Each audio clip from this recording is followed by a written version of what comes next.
Thank you again for the invitation. What is the point of my talk? Well, not to convince anyone who is either listening and watching today live or afterwards watching the recording that a career in the institutional sector is the best thing that can happen to him or her, but to actually share my personal experience throughout the years, throughout the way, and maybe if it sounds like a plan to you, if it sounds interesting what I have gone through, if it sounds exciting, at least some of it, then maybe you may also engage in a career in the institutional sector, starting with a couple of internships. Basically, I did 3 internships something like 15 years ago when I was a student at the new Bulgarian University in Sofia, Bulgaria, for those of you who are from abroad. And these internships were quite useful to me. These internships taught me the lessons of how to be an entrepreneur. Now, it's not a mistake that I'm making, not how to be an entrepreneur, but entrepreneur. An entrepreneur is something a bit different from what you have used to listen about or read about how to run your own business. Entrepreneurship is when you basically run a business venture, but from within a bigger institution. I will tell you why this was important to me, why learning how to be an entrepreneur helped me throughout my career path. And I will tell you how this relates to the National Student House that I'm a director of these days, how my internships in the institutional sector helped me build better, smarter internships in the student house. So it's a bit of a long story. I hope we have enough time. I know that we need to have 5-10 minutes at the end for questions, but bear with me, we will get there. So basically, the pursuit of an opportunity beyond the resources controlled is what entrepreneurs do. They try to gather resources in order to accomplish an idea they have on the market, to put out a new or better product or service. But actually, the same skills, the same techniques can be applied from within an organization, which means you can be, an entrepreneur. Despite the fact you're not developing your own company, you can work for a bigger company, for a corporation, and still actually do business day to day as if you are your own CEO. Of course, this is not easy to accomplish. The same applies to building a career in an institution, whether academic, whether state institution or government or even non-governmental institution. You can run your career within such an institution as a startup business owner, as a entrepreneur, and this is entrepreneurship. This is the entrepreneurship story that I'm speaking to you about. It's an entire concept. It's not like something I came up with. It's not trademarked by me. Here are a few words on the subject. Actually, with NASCO, I have spoke about this subject a couple of years ago on a TEDx conference. So if someone is interested and is from Bulgaria, he can listen my talk. If he is not fluent in Bulgarian, of course you can Google some other talks on the subject or read a book or two. There are quite a good readings on the subject, academic and of course stories that are lighter to tell and to read about. But it's something. It's a big thing, in the corporate and in the institutional world, to run the projects that you need to run as a entrepreneur. It is a thing, believe me, and I try to do my job as one. So basically, this entrepreneurship thing is not obviously entrepreneurship, but it's also not corporate venturing. It's also not innerpreneurship. There are different titles I put here just to make the difference. But the point I'm trying to make is that these internships in the institutional sector that I did gave me the most valuable lessons. So they gave me the strategies that work if I want to be a successful leader in the institutional world and be an entrepreneur in the institutional world. Basically, I will tell you a couple of words about these strategies that work and how my internship experience in the institutional world helped me master these strategies.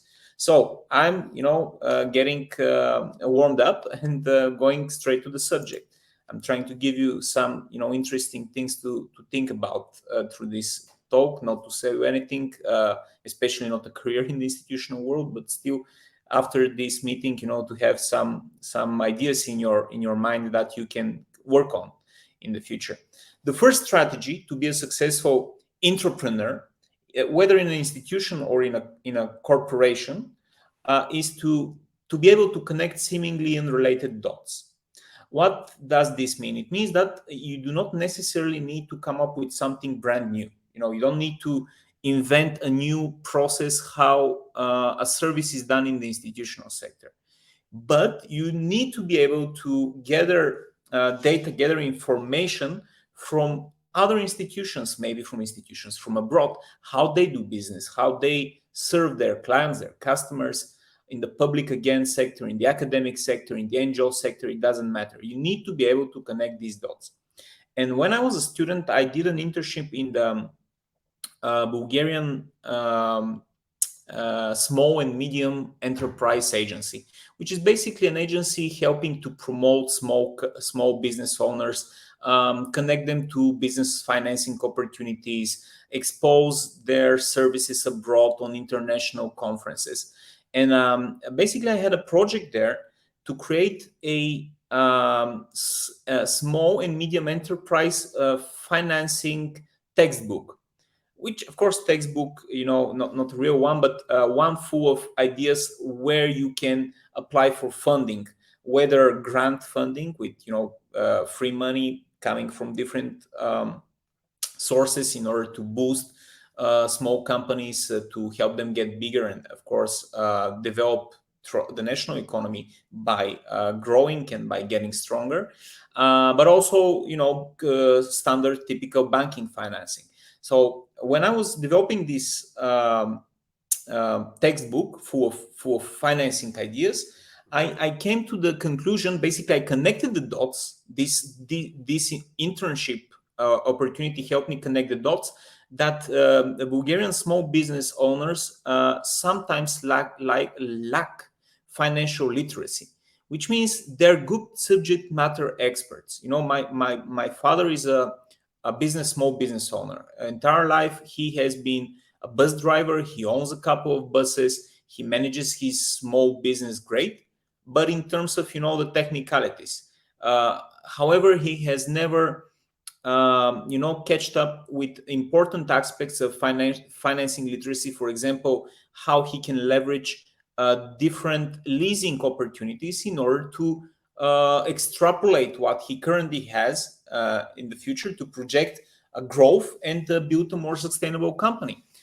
So, for example, this idea for a finance literacy program aiming to help small business owners in Bulgaria came up after I connected the dots, seeing that in other countries, institutions that provide support for small business owners are providing such initiatives in one way or another, aiming to boost their financial literacy. Basically, this was a lesson that I learned from my internship in the institutional sector, but then the same thing I applied, surprise, in the corporate world. Because in the corporate world is absolutely the same problem. Sometimes you have the solutions in front of you, but in the department next door, someone is doing great innovative work, but this work is not happening within your team. So given the fact that I was already warmed up, I already was able to connect dots through the research I did for the institution that I worked, which is the SME promotion, state promotion agency. Then I applied the same when I was leading an initiative in Hewlett-Packard Enterprise called Idea Development Challenge. It was basically based on human-centered design. I don't know if you have heard about this concept or design thinking concept. The idea was to do a research in certain area of interest of our company, which was Hewlett Packard back then. Then it split into another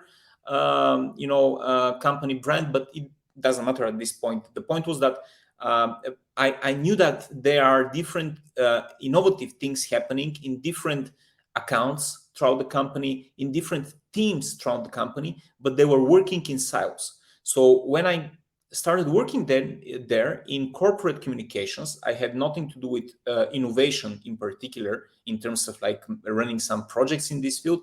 I noticed this, but I was already prepared from my previous experience as an intern. I was able to, look into other areas and connect the dots and find the missing spot. So I helped establish this program, which was first research-based.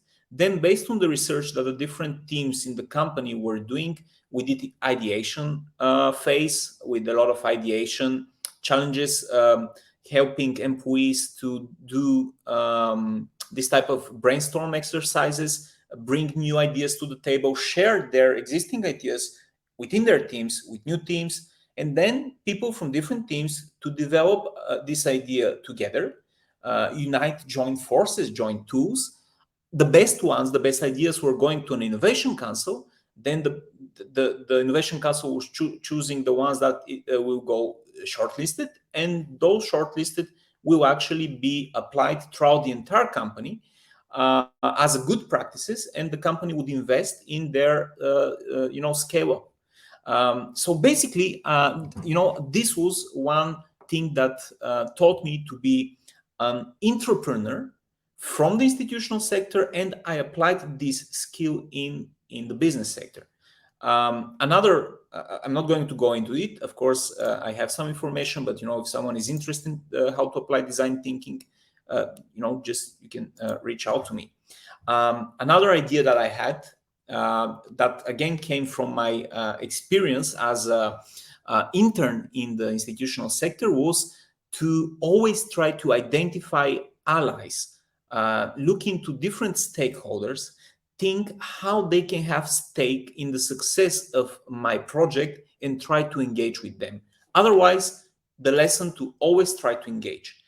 If you are a business owner, maybe this may be a bit distant to you, because sometimes you will see other people on the market who are selling similar services or goods as competitors. But if you're working in an institution and someone else is working on a problem that you're targeting, these people that are working on the same thing, they're no longer your competitors. You can cooperate with them. So something like competition, basically a merge between cooperation and competition. It's a word game of a kind, but yes, the idea is to always look how to engage stakeholders. And the skills I got from my internship in the institutional sector were exactly in the field of stakeholder management. After I will tell you how I managed to gather these skills, but after I did so, I started researching more on the subject and even wrote a book on the subject of stakeholder management, which is published with free access. It's over here on my website, daskalov.info. So you can just go on the website. I don't know if I have a search field. Yes, I do. Just write stakeholder management. You'll be able to read the book and find some interesting things about it, about this particular field. So basically, I was able to do stakeholder management well after my internship in the institutional sector, because I was working for 2 months for a Bulgarian industrial association. In Bulgaria, it's called Bulgarska Stupanska Kamera, which is not really an institution like a state one. It's an institution of Bulgarian businesses. They have this as an umbrella organization, and this umbrella organization is sort of a bridge between the business world and the institutional world.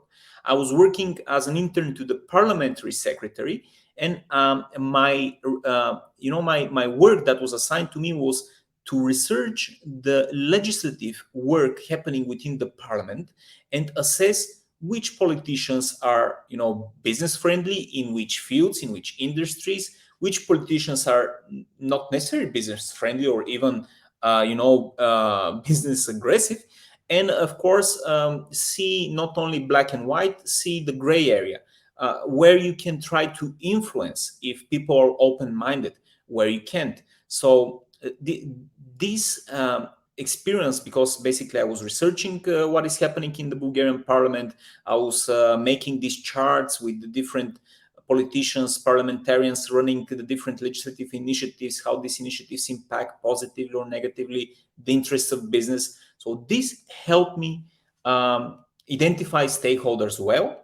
Afterwards, this inspired me to research stakeholder management as an area, write a book, and even to this day, like 15 years later, I'm still doing from time to time some consultancy work in the field of stakeholder management, most currently for companies such as Amazon and Amazon Web Services, simply based on the fact that I was inspired in this particular research field of management through 2-month internship in a business union, sort of a business institution working with the state institutions and parliament in particular.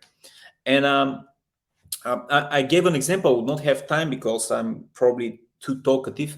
With another way I applied this knowledge in a project which I run in the past called OS.UNIVERSITY. I was able to develop actually this slide that you were seeing the entire time. I was able to develop an international educational technology startup that comprised in terms of management from people coming from different universities, consultants, governments even. And yeah, all of this based on skills I gathered. Of course, not gathered entirely. I started having interest in this area and I started developing these skills after a 2-month internship in an institution.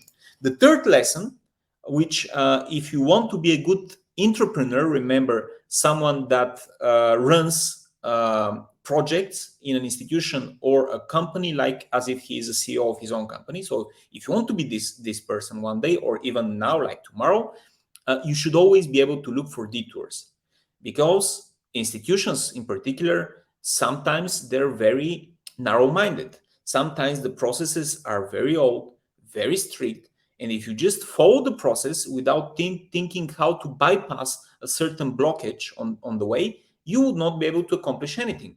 So looking for detours, I learned as a lesson and some kind of a skill through my internship in the Bulgarian presidency.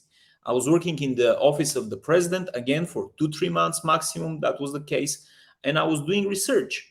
I was researching the success of different countries throughout Europe in their economic development, with focus on innovation, on digital industry, and how this is helping their governments advance. My work was intended to gather best practices from these countries and apply them potentially in Bulgaria, not in terms of changing the Bulgarian legislation, simply trying to, bypass some obstacles that exist in my particular country. So I was able again to start looking for detours when I was working in the office of the presidency, and afterwards I also applied this particular experience I gathered again in OS.UNIVERSITY. The project I just told you about, these were some of my colleagues in the project, but in particular when it came to applying a new technology on the market called blockchain, the distributed ledger.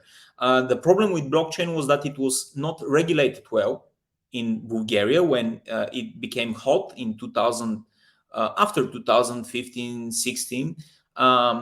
We needed to find detours in order to develop software services, software products leveraging this technology, because the existing legislation in our country was simply not good enough to enable good, successful startups, businesses to flourish. So based on my research on what was working in other countries, something that I started looking into when I was entering the presidency, I was able to apply the same principles of research and find how to set up my company, set up my business based on blockchain technologies in a way that is compliant with the local legislation, despite the fact the local legislation is not good enough. So as you see, these things that I learned through my institutional internship experience, I was able to apply in startups, I was able to apply in corporations. And the final thing that I wanted to say is the final, lesson for good entrepreneurs, which is adopt a better mindset. This lesson is the same whether you're an entrepreneur or an entrepreneur. It's both applicable in both cases. So this particular lesson I was able to apply right now again in the institutional world, something that I learned from my institutional internship, and I applied in my current job as a director of a national student house under the Minister of Education and Science in Bulgaria. So I needed to adopt a mindset, a better mindset, simply because when I started managing this institution, the National Student House, which is basically a co-working space for students, mostly co-working space for student organizations, but also individual students are always welcome. They can, organize events, organize cultural events, organize educational events. We are open as long as they find the venue comfortable enough for their initiative. Also for you, if you're an international student, you can come to the student house and maybe, for example, you can work with ISEC, which may provide you with funding in order to come to Bulgaria, do a few months of social work for a certain NGO or certain institution through ISEC as an international student organization, and then use this knowledge and skills back in your own country. We also have Erasmus Student Network based locally in the National Student House, which can help you come to Bulgaria for a few more months to study in a certain university for a semester or two. For example, I used an internship with ISEC to go to Brazil. And what happened there? No, I did not learn the lesson to adopt a mindset, but I met my wife in Brazil. So the idea is that this type of, because ISEC is a student organization, but technically it is also a student institution. It has been founded many decades back in the past. So these opportunities are really, really, I would say, without boundaries in the institutional world. They're not that boring as they may sound, as you see from my lessons. But to wrap it up with the final lesson I want to share about the beta mindset and how learning to use the beta mindset, I applied in the student house as a director of a state institution. This lesson I did not learn from an institutional internship.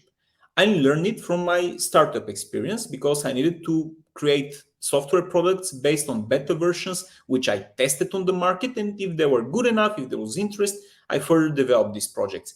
If they're not good enough, I just quit with the beta version and I don't invest any more money and time within this. I applied this particular lesson that I learned in the National Student House because of the following thing. In 2001, the biggest hall of the National Student House, as you can see, simply burned down. It was in this case until 2018. Nobody cared to even clean the mess after the fire, simply because the fire was devastating and there were not enough money, like millions of euros needed to renovate. And everyone was saying, oh, I will look for money. When we find money, we will fix it, we will clean it, and blah, blah. So 15 years passed, nothing. Then I thought, okay, I know how it is in the startup world. Let's just start cleaning a bit. Let's see if there is interest. Let's see if it can be used. I mean, let's try.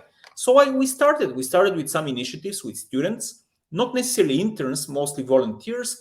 And this warehouse that you see for 15 years sitting as a warehouse, quickly, with very few pounds invested, turned into a decent venue. Yes, a bit shabby, but still usable. Here are a few other photos of the same warehouse that was on the first photo over here. So people were, filling in the halls that were burned down, and people were entertained. Yeah, some stuff were falling from the, ceiling. Some windows were missing, glass, but it was fine. And here is another hall in the period 2004-2018, just a warehouse.